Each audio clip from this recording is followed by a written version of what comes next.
하나님의 말씀은 로마서 5장 12절에서 21절입니다. 로마서 5장 12절에서 21절 한 목소리로 합독하시겠습니다. 그러므로 한 사람으로 말미암아 죄가 세상에 들어오고 죄로 말미암아 사망이 들어왔나니 이와 같이 모든 사람이 죄를 지었으므로 사망이 모든 사람에게 이르렀느니라. 죄가 율법 있기 전에도 세상에 있었으나 율법이 없었을 때에는 죄를 죄로 여기지 아니하였느니라. 그러나 아담으로부터 모세까지 아담의 범죄와 같은 죄를 짓지 아니한 자들까지도 사망이 왕노릇하였나니 아담은 오실자의 모형이라. 그러나 이 은사는 그 범죄와 같지 아니하니 곧 한 사람의 범죄를 인하여 많은 사람이 죽었은즉 더욱 하나님의 은혜와 또한 한 사람 예수 그리스도의 은혜로 말미암은 선물은 많은 사람에게 넘쳤느니라. 또 이 선물은 범죄한 한 사람으로 말미암은 것과 같지 아니하니 심판은 한 사람으로 말미암아 정죄에 이르렀으나 은사는 많은 범죄로 말미암아 의롭다 하심의 이름이니라. 한 사람의 범죄로 말미암아 사망이 그 한 사람을 통하여 왕노릇하였은즉 더욱 은혜와 의의 선물을 넘치게 받는 자들은 한 분 예수 그리스도를 통하여 생명 안에서 왕노릇하리로다. 그런즉 한 범죄로 많은 사람이 정죄에 이른 것 같이 한 의로운 행위로 말미암아 많은 사람이 의롭다 하심을 받아 생명에 이르렀느니라.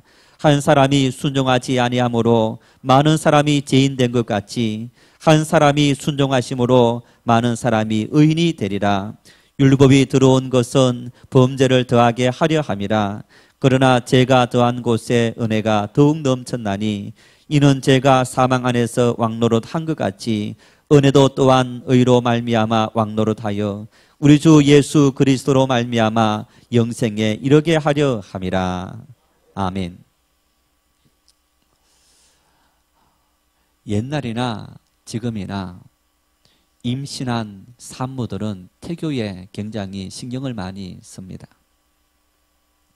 태아의 정서적이고 심리적인 그리고 신체적인 어떤 이 안정에 엄마의 신체적이고 정서적이고 그리고 심리적인 그런 마음들이 영향을 끼친다 하는 사실을 우리가 알고 있기 때문입니다.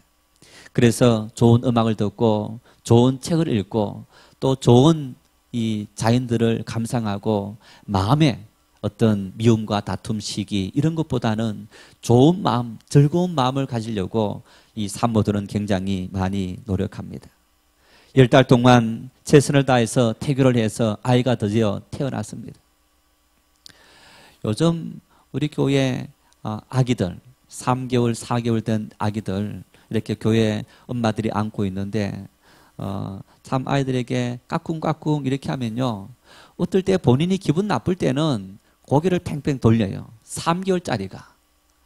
그리고 어떨 때 기분이 좋을 때는 그저 한번 그냥 반겨시 웃어줍니다. 참 아이의 웃음은, 천사와 같은 아이의 웃음은 그 어떤 무엇으로도 참 살 수 없는 그런 값진 보배다, 그렇게 말합니다. 그 아이가 웃어주는 그 천진난만하고 정말 싱그러운 미소가 우리의 마음들을 기쁘게 만들고 부모들의 모든 신음을 물리치는 그런 요소가 되는 겁니다. 아이들에게 있어서 말은 울음입니다. 배가 고파도 웁니다. 응아해도 웁니다. 몸이 아파도 웁니다. 잠이 자고 싶어도 웁니다. 불편하다 해서 웁니다. 하여튼 어린아이들은 모든 것을 다 울음으로 표현합니다. 본능적인 욕구들이 있어서. 여러분, 그런데 아이들이 이렇게 생리적인 어떤 욕구들만 있는 것이 아니고, 여러분, 아이들이 땡깡을 부립니까? 안 부립니까? 합니까? 안 합니까? 엄마 뱃속에 있을 때 참 산모들이 아이가 이렇게 참 자꾸 배가 불러지면서 어떤 분들은 한 20kg 몸무게가 늘어나면서 참 이 몸을 가누지 못하면서 야, 빨리 나왔으면. 그런데 빨리 오면 그때부터 어떻습니까? 고생입니다. 아이 때문에 밤잠 스치는 일이 얼마나 많습니까? 저희 집 둘째 아이는요, 이 밤낮이 바뀌어서 한 3개월 때까지 새벽기도 갈 때까지 아이를 안고 있다가 뜬 눈으로 새벽기도 가는 일이 많았습니다. 참 여러분, 이 아이들이, 우리가 아이들을 키우면서 엄마 뱃속에 있을 때는 한 사람만 불편했는데 태어난 그 순간부터 엄마뿐 아니라 온 집안 식구들이 참 아이 때문에 신경을 많이 쓰고 힘을 많이 쓰는 그런 모습을 볼 수 있습니다. 간혹 우리 카페에 낮에 엄마들이 아이들을 데려옵니다. 어떤 아이들은요, 엄마에게 땡깡을 부리는데 누워서 막 그냥 막 이렇게 손과 발을 흔들면서 막 악을 쓰면서 하는 거예요. 엄마가 가르쳤습니까? 가르치지 않았습니까? 네? 야, 너 기분 나쁘면 이렇게 땡깡 부려? 엄마가 아이에게 가르쳤습니까? 안 가르쳤습니까? 네, 안 가르쳤어요. 응? 아이를 배에 품으면서 아이에게 좋은 심성을 심어주려고 태교에 신경을 쓰고 아이를 키우면서 정말 이 아이가 올바로 제대로 컸으면 좋겠다, 그런 어떤 노심초사를 갖고 아이를 잘 키우려고 정말 최선을 다하는데, 아니 어디에서 나왔는지 이놈이 막 땡깡을 부리는 거예요. 이게 인간입니다. 여러분, 그래서 우리가 이런 인간들에 대해서 이런 질문을 던질 수 있습니다. 인간의 본성은 선한가 악한가? BC 4세기 그리고 3세기에 이런 논쟁이 본격화되었습니다. 그래서 중국의 유명한 전국시대의 맹자는 인간은 태어날 때부터 선하다, 그래서 성선설을 주장합니다. 그러자 맹자보다 한 세기, 한 50년 정도 이렇게 늦게 삶을 살아갔던 순자가 나타나서 그렇게 말합니다. 아니다, 인간은 태어날 때부터 악하다, 그래서 성악설을 주장합니다. 이 논쟁은 인류가 지속되는 지금 오랜 세월 동안 여러분 답을 찾지 못하는 마치 평행선 같은 그런 논쟁이기도 합니다. 어쩌면 이 논쟁은 고리타분한 논쟁이고 오늘 이 시대에 그런 쓸데없는 논쟁이 무슨 필요가 하겠느냐. 저희들이 대학을 다닐 때는 철학 과목이 있어서 그래도 이런 논쟁들에 대해서 한 번쯤은 고민하도록 만들었는데 요즘 학생들에게는 그런 것들이 저희들보다 많지 않은 것 같아요. 그러면서 여러분 보세요. 부모들이 자식을 키우면서 고등학교 때까지 어떻게 대학을 보낼까? 수능 시험을 치르는 일에 올인합니다. 대학 들어가서는 대학의 낭만이라든가 철학이라든가 인생에 대해서 공부하기보다는 어떻습니까? 어떻게 하면 취업할까? 들어가자마자 그때부터 취업에 올인해서 취업 준비를 해야 되는 오늘날 그런 분위기가 되어져 버렸습니다. 그 결과를 보십시오.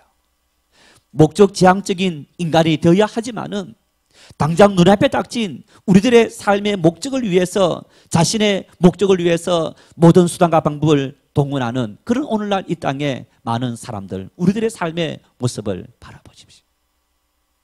삶이 삭막화되어졌습니다. 여유가 없어져 버렸습니다. 과거보다 훨씬 더 여러분 보세요. 옛날에는 핸드폰도 없었습니다. 옛날에는 자동차도 없었습니다. 누굴 한 사람 만나려면 미리 사전에 예약하고 약속해 놓고 그리고 만나러 가더라도 걸어가든지 시내버스 타고 가든지 뭐 이렇게 가야 되는데 요즘은 자동차로, 택시로, 전철로 뭐 아무리 멀리 있더라도 뿐만 아니라 핸드폰으로, 그러다 보면 사람들이 옛날에 비해서 훨씬 더 시간적인 여유가 많아야 정상입니다. 물질적으로도 훨씬 더 사람들은 부유해졌고, 여러분 그런데도 불구하고 우리의 마음은 어떠합니까? 옛날보다 훨씬 더 삭막화되어졌어요. 삭막해졌습니다. 여유가 없어져 버렸습니다. 왜입니까? 항상 어떤 목적을 위해서만 살아가도록 만드는 그런 인간이 되어져 버렸기 때문인 겁니다. 우리는요 이런 말을 잘 씁니다. 지피지기면 백전백승이다. 내 인생에 백전백승하기 위해서 무엇이든지 내가 성공적인 삶을 살기 위해서는 지피지기, 상대방을 알고 또 누구를 압니까? 나를 알아라. 상대방만 알고 세상만 아는 것이 아니고 상대방과 세상과 그리고 내가 당면한 인생의 어떤 문제들과 함께 나를 알아야 되는 겁니다. 내가 그 일을 할 수 있는지, 내가 적절한 사람인지, 나에게 맞는 일인지, 여러분 그 모든 것들을 우리가 한 번 다 생각해 봐야만, 그래야만 우리는 모든 일들에 성공적인 삶을 살아갈 수 있는데, 오늘 우리는 어떠합니까? 너를 알기 위해서 노력하지만은 정작 나를 아는 일에는 굉장히 생각을 하지 않고 신경조차 쓰지 않는 겁니다. 우리 기독교는 어떤 입장일까요? 기독교는 성선설입니까? 성악설입니까? 우리 기독교는 성경에 나타난 인간 이해는 인간의 본성은 악하다, 그런 성악설적인 요소를 가지고 있는 것이 분명한 사실입니다. 한번 읽어보겠습니다. 로마서 3장 23절 같이 읽겠습니다. 모든 사람이 죄를 범하였음에 하나님의 영광에 이르지 못하더니, 3장 9절입니다. 그러면 어떠하냐? 우리는 나았냐? 결코 아니라 유대인이나 헬라인이나 다 죄 아래에 있다고 우리가 이미 선언하였느니라.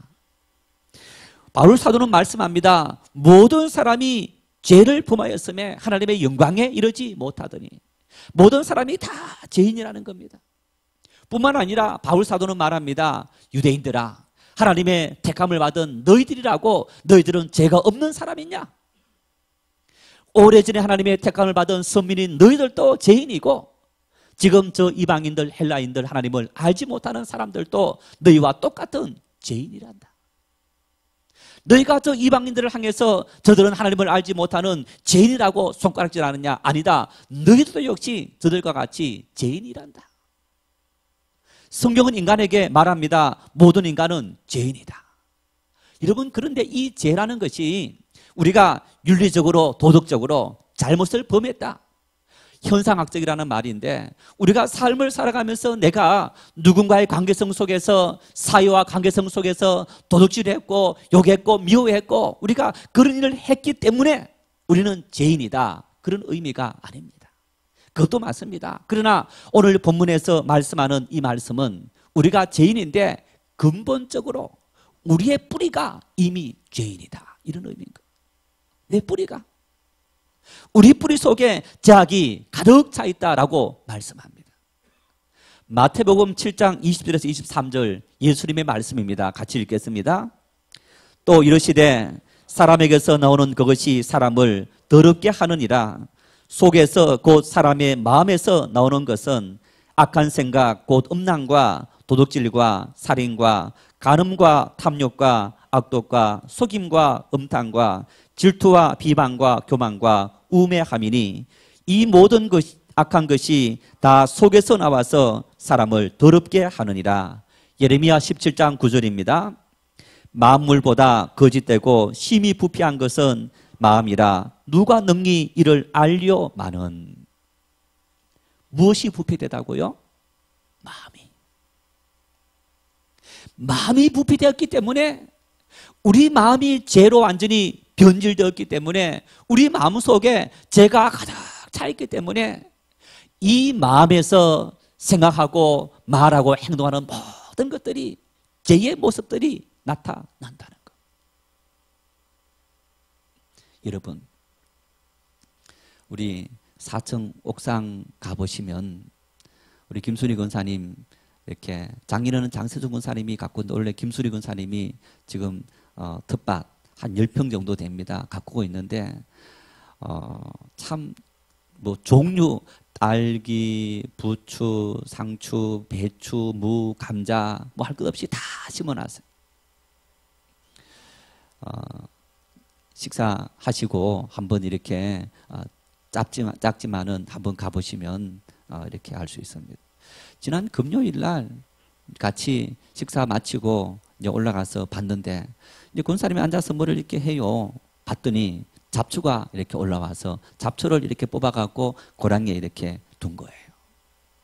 자, 상치나 부추나 이런 것들은 권사님이 갖다가 심은 거예요. 잡초는요, 심었습니까? 안 심었습니까? 안 심었어요. 안 심었는데 잡초가 올라오는 것. 만일 아무것도 심지 않고 흙 있는 그대로 둔다면 뭐가 올라옵니까? 잡초가 올라옵니다. 사람의 마음이 바깥 같은 거예요. 사람의 마음이 부패하고 타락해서 사람의 마음을 그냥 가만 내버려 두면 사람의 마음속에서 올라오는 것이 예수님께서 말씀하신 것처럼 음란과 도둑질과 살인과 간음과 탐욕과 악독과 속임과 음탕과 질투와 비방과 교만과 우매함이, 사람의 마음속에 올라오는 모든 것들이 다 그렇다는 겁니다.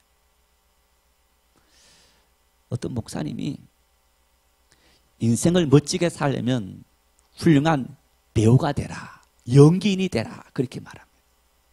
자, 여러분, 오늘 교회 오실 때 집에서 서로 이렇게 부부가 좀 기분 나쁜 일이 있었습니까? 참 차 타고 오면서도 얼굴을 서로 맞대지 않으면서 기분이 나빴습니다. 자, 사람들을 만나서요, 사람들 만나도 서로 기분 나쁜 얼굴로 팽하면서 얼굴 안 봅니까? 사람 만났을 때는 그렇지 않는 척 하는 겁니다. 자기 마음을 숨긴다는 얘기입니다. 자기 마음을 다스린다는 얘기입니다. 잡초가 올라오지 못하도록 빨리빨리 뽑아버린다는 겁니다. 잡초가 올라와서 어떤 내 삶에서 충동을 하지 못하도록 우리가 그 모든 것을 빨리빨리 뽑아버리는 그런 일들을 통해서 우리가 윤리적이고 도덕적인 삶을 살아가지.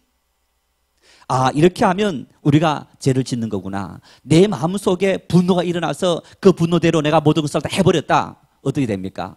아, 이 일로 인해서 공동체를 파괴하고 나에게 불이익이 오는구나 하는 것을 알기 때문에 그런 행동을, 그런 마음들을 우리가 다 자제하고 절제하게 되는 겁니다. 그것을 그냥 내버려 두면 오늘 이 말씀들처럼 여러분, 사람의 마음은 이미 마음이 부패해서 사람의 마음의 생각들이 모든 것이 다 악독한 일들이 일어난다는 거예요.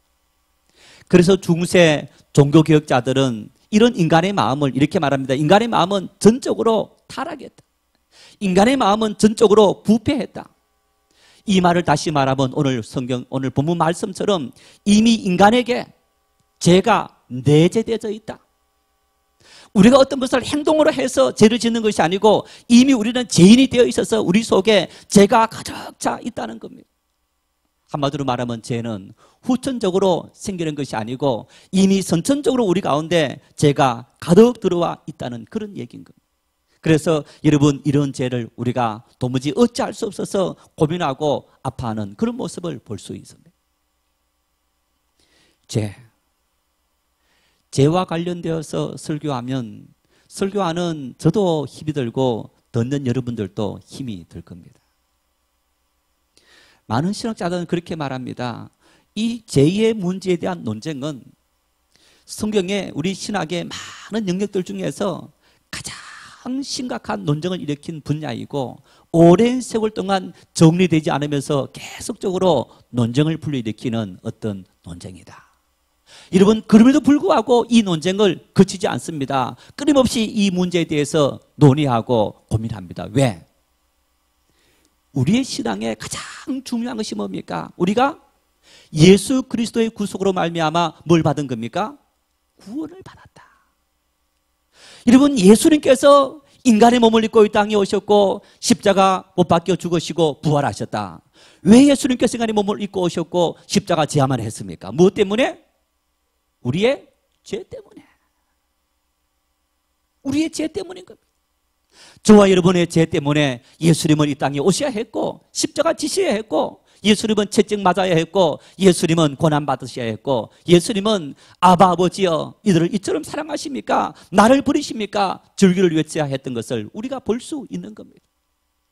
죄가 그 정도로 무겁고 힘이 들고 죄가 우리에게 그 정도로 엄청난 영향력을, 충격을 준다는 사실을 성경은 분명하게 말씀하고 있는 겁니다.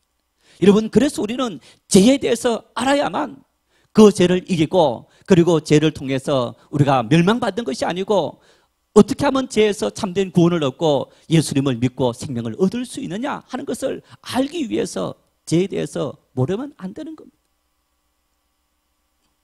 죄가 뭡니까? 죄가 뭡니까? 여러분, 천진난만하고 천사 같은 아이도 죄인이라고 규정합니다. 아니, 죄에 대해서 전혀 물들지 않는 것 같은 그런 어린 아이에게도 너는 죄인이라고 그렇게 우리가 말해야 되는 이유가 어디에 있는 겁니까? 본문 로마서 5장 12절 말씀을 같이 읽겠습니다. 그러므로 한 사람으로 말미암아 죄가 세상에 들어오고 죄로 말미암아 사망이 들어왔나니 이와 같이 모든 사람이 죄를 지었으므로 사망이 모든 사람에게 이르렀느니라. 한 사람으로 말미암아 죄가 세상에 들어오고 그리고 그 죄로 말미암아 사망이 들어왔고 그리고 그 결과로 모든 사람이 죄를 짓게 되고 모든 사람이 사망에 이르렀느니라. 한 사람이 누굽니까? 최초의 인간 아담을 말합니다. 선악을 하게 하는 나무실과를 선악과를 먹지 말아라 말씀하신 하나님의 말씀을 거역하고 그 선악과를 먹으므로 말미암아서 아담은 죄를 지었습니다. 그 아담의 죄가 오늘 우리에게 영향을 끼쳐서 아담이 하나님으로부터 버림을 받은 것처럼 우리 역시 버림을 받고 멸망을 받게 되었다는 것. 여러분, 이것을 우리는 원죄다 그렇게 말합니다. 우리 모든 사람에게는 원죄가 있는 겁니다. 이 죄로 말미암아서 우리 모든 사람은 죄인이 된 겁니다. 그래서 종교개혁자 칼뱅은 그렇게 말합니다. 죄의 원인이 되는 죄는 불신앙, 교만이다. 우리 마음속에 다 나중심적인 그런 교만이 있는 것. 어쩌면 이 자리에 계신 분들 중에서도 그리고 믿지 않는 사람들 중에서도 그렇게 말합니다. 어떻게 내가 짓지 않은 죄 때문에 내가 죄인이라고 말해야 하는가? 나는 그것을 받아들일 수 없다라고 말합니다. 우리 법에도 부모의 죄가 자식에게 전달되지 않습니다. 부모 죄는 부모로 끝나는 겁니다. 그런데 어떻게 성경이 이렇게 불평등하고 불공평하게 말할 수 있느냐? 나와 전혀 상관이 없는 아담의 죄가 어떻게 나의 죄가 되고 그 죄로 말미암아서 내가 이미 죄인이 되었고 사망이 임했다고 말할 수 있느냐? 이에 대해서 해리스라는 분이 이렇게 말합니다. 죄는 마치 한 방울의 독이 물그릇에 떨어졌을 때와 동일한 의미이다. 죄는 예수님께서 누룩이다 그렇게 말합니다. 여러분, 조그만 누룩이 그 누룩 한 등 조그만 어떤 그게 전체를 다 이렇게 섞게 만드는 것처럼 죄는 우리 몸에 암세포와 같는 겁니다. 한 암세포가 생기면 그 암세포 내버려두면 우리 전체 몸에 다 번져서 우리 몸을 죽게 만드는 것과 동일한 의미가 있는 겁니다. 바로 아담의 죄는 우리에게 그런 의미가 있다는 겁니다. 보십시오. 성경은 이러한 죄에 대해서 분명하게 증명해 주고 있습니다. 창세기 4장에 죄악 아래 살아가는 인간의 모습을 구체적으로 보여주고 있는데 여러분, 최초의 인간 아담과 하와의 아들 가인과 아벨이 있습니다. 가인과 아벨이 각기 양을 치고 농사를 지었다가 때가 되어서 하나님 앞에 제사를 드립니다. 그런데 하나님께서 아벨의 제사는 받으시고 가인의 제사는 받지 않습니다. 가인의 마음속에 어떤 마음이 생깁니까? 하나님을 원망합니까? 동생을 원망합니까? 동생을 원망합니다. 저놈 때문에 하나님께서 내 제사를 받지 않으셨다. 그런 아담에게 하나님께서 찾아오셔서 창세기 4장 7절 말씀에 이렇게 말씀합니다. 죄가 문에 엎드려 있느니라. 죄가 너를 원하나 너는 죄를 다스릴지니라. 이미 죄가 너 문 앞에 너 마음속에 엎드려 있느니라. 죄가 언제 틈을 타려고 엎드려 있으니까 너는 마음을 다스려서 죄가 너 가운데서 이빨을 세우지 못하도록 방비해라. 그렇게 말씀하는 것. 그런데 가인은 자신의 마음을 다스리지 못하고 그 죄에 넘어서 결국은 아벨 동생을 죽이게 되는 사건이 일어납니다. 여러분 뿐만 아닙니다. 창세기 38장에도 형들이 아버지의 사랑을 독차지하고 있는 요셉을 미워하는 사건이 나타납니다.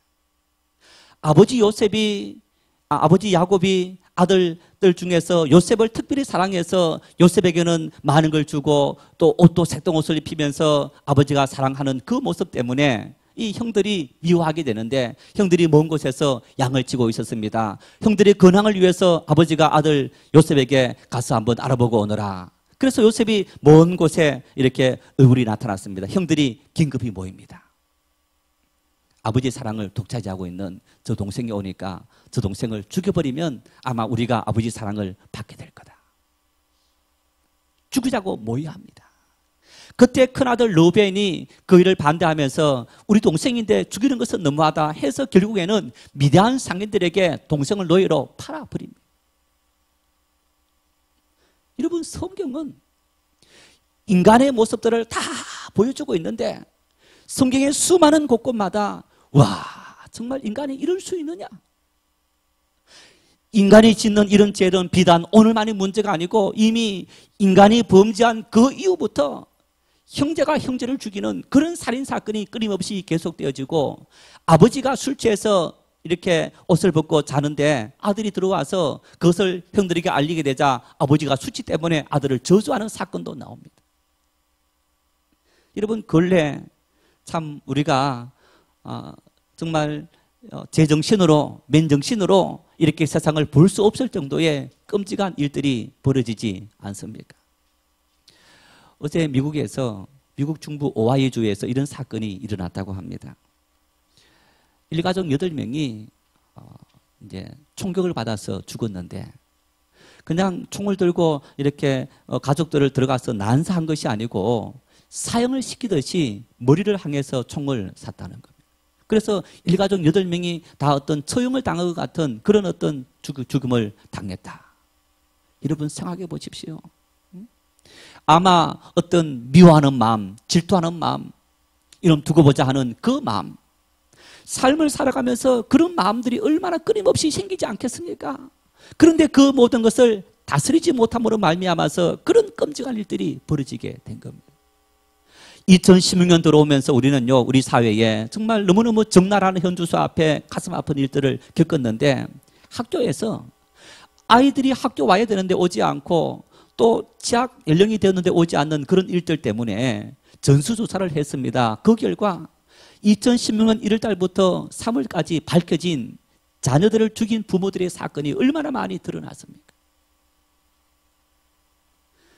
대소변을 못 가린다고 자녀들을 굶기고, 이미 자녀를 죽여서 냉장고에 시신을 훼손해서 보관하고 있으면서 그것을 숨겨왔고 3년 동안이나, 5년 전에 자녀를 죽여놓고 생배당 시켜놓고 자녀가 이렇게 참 없다고 한 그런 어떤 이런 일들까지 정말 우리의 가슴을 아프게 만드는 그런 일들이 너무너무 비일비재하게 오늘 생기는 것을 볼 수 있는 거예요. 윤리와 도덕이라는 모든 것이 완전히 땅에 떨어지고 인간이 인간다울 수 없는 그런 모습을 우리가 오늘 우리 사회에서 지금 직면하고 있는 것. 여러분, 이런 모든 어떤 원인들이 어디에서 출발되어지느냐? 모든 사람의 마음속에 그런 재성이 다 있다는 것. 우리들의 마음속에도 그런 재성이 다 있는 거예요. 우리가 하나님 앞에서 변질되어져 버리고 인간이 죄를 지음으로 말미암아서 아담이 원죄로 말미암아 모든 인간이 그런 마음들이 되어져 버렸다는 겁니다. 예수님께서 마태복음 15장 19절에 이렇게 말씀합니다.